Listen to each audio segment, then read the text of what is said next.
गुरुवार की तड़के कर्नाटक के चित्रदुर्ग जिले में एक दिल दहला देने वाला सड़क हादसा हुआ जिसने हर किसी को झकझोर कर रख दिया।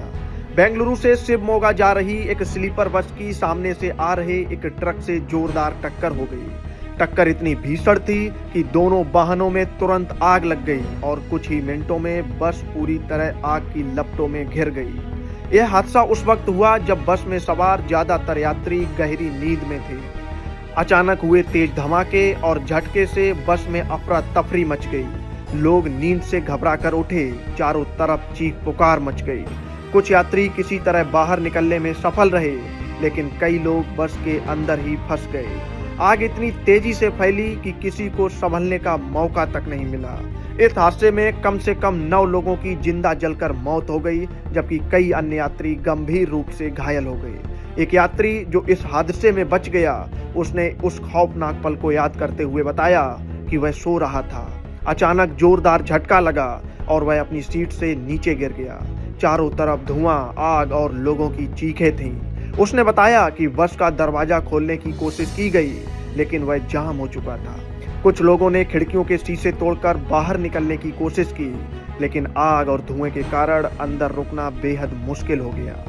उसी सड़क से गुजर रहे एक अन्य व्यक्ति ने बताया कि स्लीपर बस ने उसकी गाड़ी को कुछ ही देर पहले ओवरटेक किया था।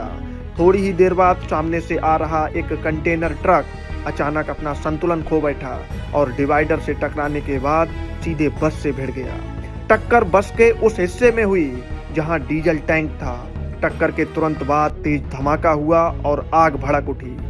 हादसे की सूचना मिलते ही पुलिस, दमकल विभाग और एम्बुलेंस मौके पर पहुंच गईं। दमकल कर्मियों ने कड़ी मेहनत के बाद आग पर काबू पाया, लेकिन तब तक बस पूरी तरह जल चुकी थी। अंदर फंसे लोगों को बचाया नहीं जा सका। शवों को बाहर निकालने में भी काफी वक्त लगा, क्योंकि बस पूरी तरह से राख में बदल चुकी थी। पुलिस ने मामला दर्ज कर लिया है और हादसे के असली कारणों की जांच की जा रही है। यह पता लगाने की कोशिश की जा रही है कि ट्रक चालक ने वाहन पर नियंत्रण क्यों खोया। साथ ही यह भी जांच हो रही है कि कहीं तेज रफ्तार या लापरवाही तो इसकी वजह नहीं थी। इसके अलावा बस में मौजूद सुरक्षा इंतजाम, इमरजेंसी एग्जिट और फायर सेफ्टी मानकों की भी जांच की जा रही है। इस भीषण हादसे पर प्रधानमंत्री नरेंद्र मोदी ने गहरा दुख जताया है। उन्होंने मृतकों के परिजनों के प्रति संवेदना व्यक्त की और पीड़ित परिवारों के लिए मुआवजे का भी ऐलान किया है। प्रधानमंत्री ने हादसे में जान गंवाने वाले परिवारों को आर्थिक सहायता देने और घायलों को भी मदद करने की घोषणा की है। यह हादसा एक बार फिर सड़क सुरक्षा, भारी वाहनों की रफ्तार और यात्री बसों में सुरक्षा इंतजामों पर गंभीर सवाल खड़े करता है। एक पल में बुझ गई कई जिंदगियां और पीछे रह गया अपनों का कभी न भरने वाला दर्द। Bureau report, Bharat update desk.